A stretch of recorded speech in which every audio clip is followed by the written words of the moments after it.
Hi friends, Angelica here. Welcome back to my channel.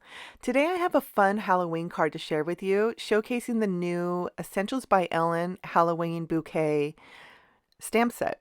This stamp set is part of the September release, which is now available in the Ellen Hudson shop. I used 5 different stamps from the stamp set to make this scene, and I even brought in some masking paper. I have a lot to share, so let's get started. A quick look at the stamp set shows this sweet little witch and then lots of accessories that you can decorate your card with.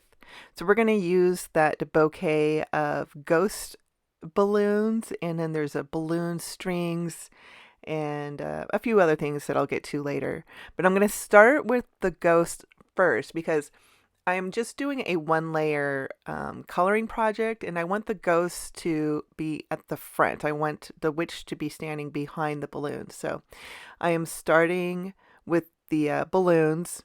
I stamped them with Gina K amalgam ink in my Misty, and now I'm just adding some shadows to the ghosts themselves and then also drop shadows behind them using cool gray markers. I did leave the ghost stamp in my Misty. I'm going to restamp the ghost balloons with VersaFine Clair Nocturne ink when I'm done coloring. I want the solid black bats to be super black, and this pigment ink is perfect to do the job with.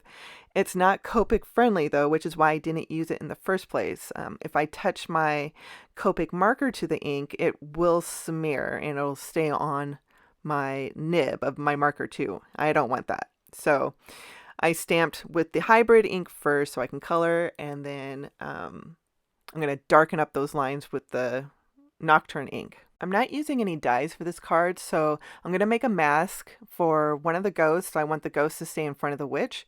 So that's why I stamped the ghosts first onto the panel, the card panel, and then I stamped them also on a piece of masking paper. So I'm going to cut that ghost out, and then I stuck it on top of the ghost that is, it looks like it's behind the witch's hat right now, but it's actually in front of the hat. I used the black amalgam ink to stamp the witch and already started my coloring. The skin I colored with E04, E21, and E00. I also used R21 for cheeks.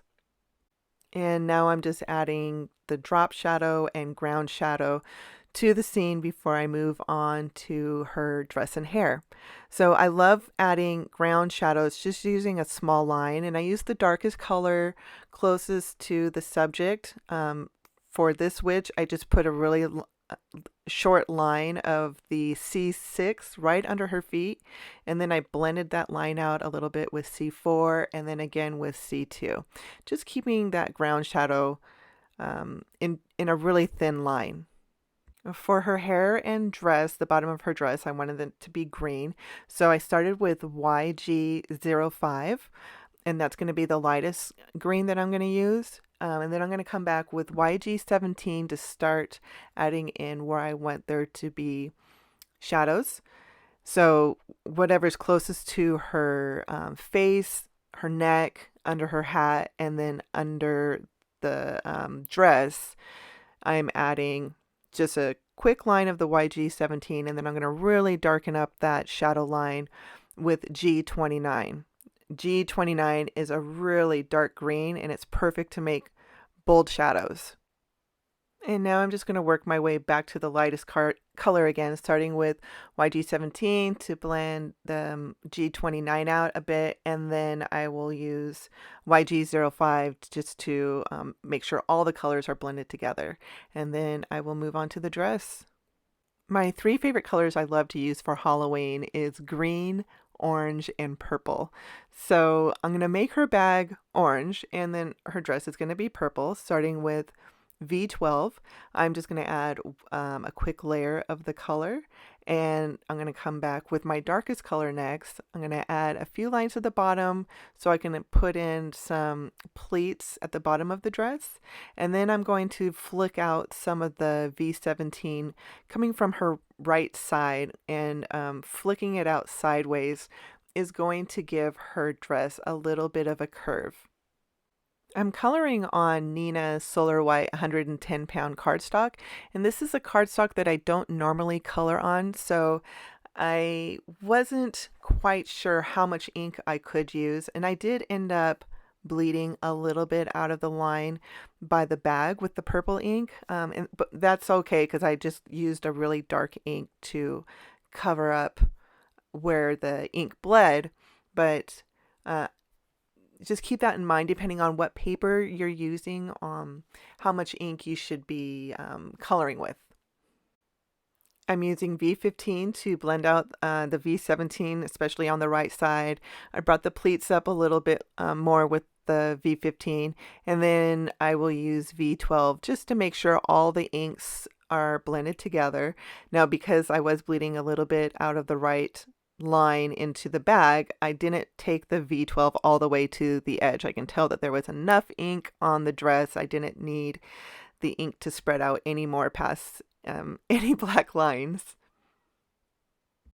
For the orange bag, I'm starting off with a really dark brown. I love using browns as shadows for orange, and I'm starting here with E49, and I'm keeping that color very close to the witch, covering up my purple mess, and I just drew a small shadow line kind of behind that cat on the bag too, to make it look like that applique is standing up off the bag just a little bit.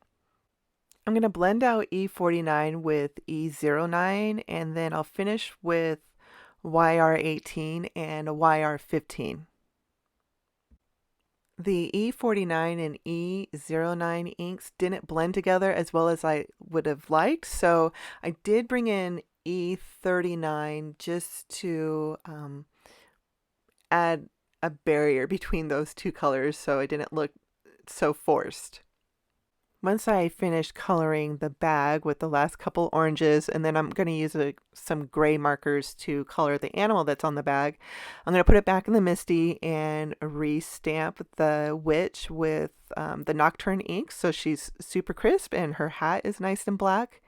And then it's time to take the mask off the ghost, and you can see now that the ghost is in front of her hat.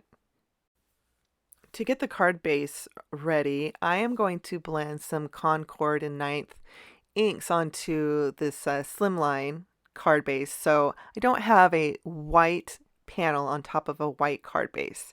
I thought adding some coordinating colors would just make the card a little bit more bright. So I'm starting with Marmalade, and I'm adding that orange to the bottom left corner with a blending brush, and I'm just going to be pulling my panel over, making sure I'm liking the ink placement. Once I'm happy with the orange, I'm moving on to Parsley, and I'll be putting the green on the left and the right side of the slimline card base. The last color that I'm going to use is Eggplant, and that will bring the orange, green, and purple that is incorporated on the card panel to the card base. I really like how this turned out. I saw this, another crafter had sent me a card and they had inked their white card base, and I thought, wow, that's so clever. Instead of using colored cardstock, I don't know, it just had never crossed my mind to use ink to color your card base.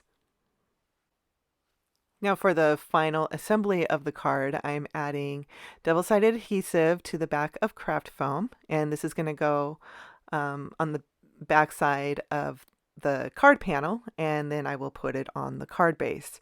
And the way that I like to put my panels on the card base, I've shown this many times, is I am going to take the adhesive backing off the middle strip of adhesive. I'm going to add a little bit of glue, and that glue just keeps the craft foam a little wet and gives me time to move the panel just in case I put it on the card base crooked.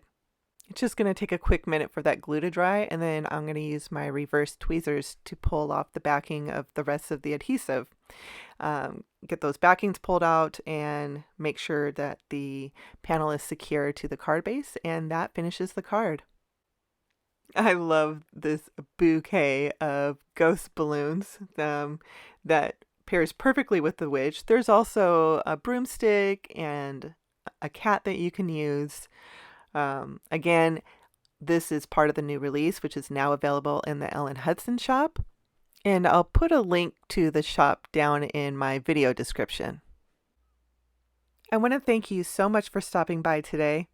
If you liked what you saw, please give this video a thumbs up. And if you'd like to see more, be sure to subscribe. I will be back shortly with another video, so I'll see you then. Bye.